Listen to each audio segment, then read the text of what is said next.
He dropped big rocks into an empty jar, which represented life's most important things. He dropped big yashyize amabuye manini mu kirahuri cyarimo ubusa. Aya mabuye yarahagarariye ibintu by'ingenzi mu buzima. Urugero, umuryango, ubuzima bwawe, inzozi n'ibintu wifuza kuzageraho. Yashyizemo utundi tubuye duto. Igitangaje ni ukuntu twagiye tukuzura mu mwanya wose wari wasigaye hagati y'amabuye. Twabonye aho tujya kuko ibintu by'ingenzi byari byagiyemo mbere. Utu tubuye duto dusobanurwa nk'ibintu bito ariko bikiri iby'ingenzi mu buzima. Inzu utuyemo, akazi kawe. Yafashe umucanga wagiye muri buri kenge gato kari gasigaye urakuzuza neza ku buryo nta mwanya wasigaye uko yawusukagamo. Umusenyi ugeranwa n'ibintu ukunda gukora, kureba televiziyo cyangwa se no kurohoka n'ibindi nk'ibyo. Ijambo ry'ibanga, iyo umusenyi wari wagiyemo bwa mbere, utubuye duto ntitwari bubone umwanya wo kujyamo. Iyo habanzamo utubuye duto, amabuye manini ntabwo yari bubone uko ajyamo. Bivuze ko mu buzima ibintu by'ingenzi bigomba kuza imbere. Dutangiye umunsi ikiganiro twiga isomo ry'ubuzima. Ngo ngwiki? Ngo mu buzima cyangwa se ubuzima, muri ubu buzima uzashyira ibintu by'ingenzi byawe imbere. Nitwa Samuel Mugisha, menya byinshi ku bibera mu isi wigiramo amasomo y'ubuzima. Ibyo nibyo tugiye gusobanura. Ni gute wabaho ubuzima buticuza byinshi? Niba wifuza kujya wiga amasomo y'ubuzima nk'aya, kora subscribe nonaha. Niba utarayikora, ntuzajya uracikwa n'imiganiro byacu mu gihe kizaza. Ikaze. Isomo ry'umunsi.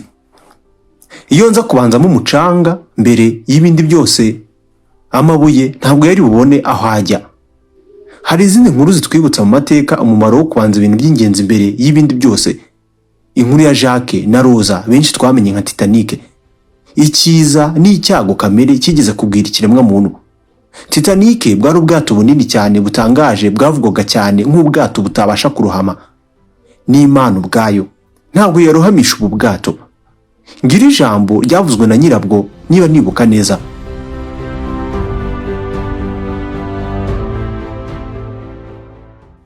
Mu nyanja ikonje cyane ya Atlantique, Titanic bwari ubwato bunini butangaje, ubwami bureremba hejuru y'amazi. Bwari bwarakorewe kuryoshya ndetse no kwihuta, nyamara inyuma y'ubu bwato bw'igitangaza hari ikosa rimwe ryishe abantu ibihumbi amagana. Kutamenya neza ibyari ngombwa byo gushyira mu bwato. Uraza gusobanukirwa niko nakubwiye. Tugendeye ku nkuru twahereyeho, amabuye ni bya bindi uba ukeneye bitagomba kubura. Byakabaye kuba byari nk'ubwato bwo kwitabara cyangwa se ubundi buryo bw'ubutabazi bwari bufasha abantu bari buzakoresha ubwato bwa Titanic. Byari ukwita no kumenya ko byashoboka cyane ko mu nyanja habamo amabuye manini cyane y'urutare rwa rutura. Muri bukibuye ubwato bwagonze bukarohama. Aho kwita kuri ibyo bintu, bo bahaye cyane agaciro kwirukanka cyane ku bwato ndetse no guca agahigo ko kuba ubwato bwa mbere bunini bwari buzirukanka mu mateka y'icyo gihe. Mu ijoro ryo kwa kane mu 1912, ibyo nibyo byahindutse ijoro ribi cyane ritazibagirana. Ubwato n'Imana itarohamisha ubwayo bwagonze ibuye. Mu masaha make ubwato butigeze bubaho ku isi bwari bwahindutse umuyonga.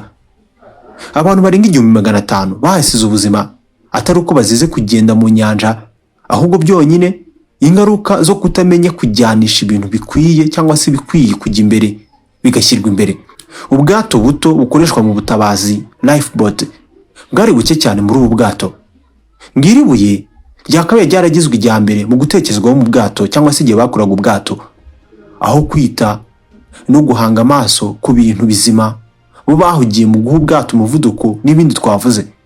Ibi nibyo byahumye amaso abantu babukoze, ntibita ku kwita ku ngamba z'ubwirinzi mu bwato. Ni igiki twasigarana?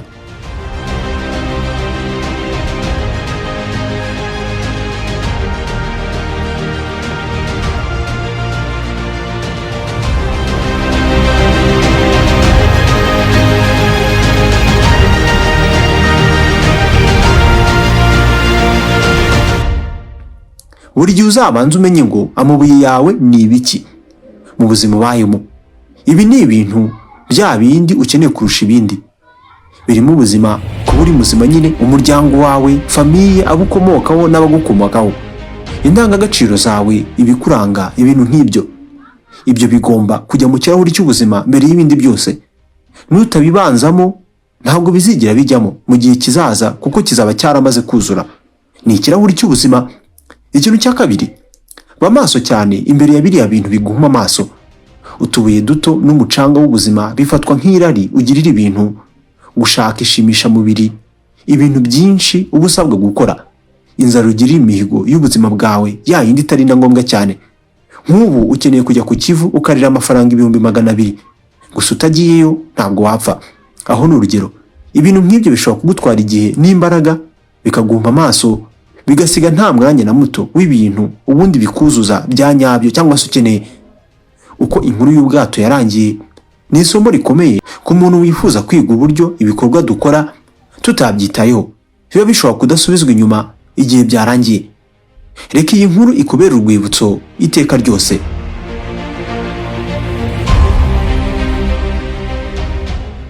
Shyira ibintu by'ibanze by'ingenzi imbere. Ndasubiramo, iteka ryose ibyo uzabikore iteka. Umucanga ni wuzura ikirahuri cyawe mbere, nta na rimwe uzabasha kubona umwanya wo gushyiramo amabuye y'ingenzi mu buzima.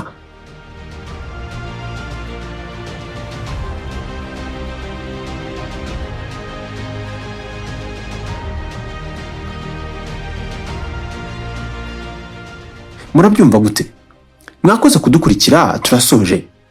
Hano tukugeze ibiganiro by'ubwenge, inkuru zigezweho n'amasomo y'ubuzima, tumenya byinshi ku bibera mu isi. Niba tukiri kumwe, wakunze ikiganiro, manuka munsi y'video ukore subscribe niba utarabikora.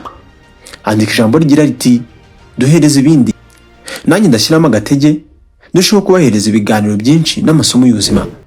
Ntiwibagirwe guhereza ikiganiro like, unagisangiza abandi. Nitwa Samuel Mugisha, ndabakunda mwebwe mushyigikira. Reka dusubire mu gihe kigiye kuza, ntimugikore.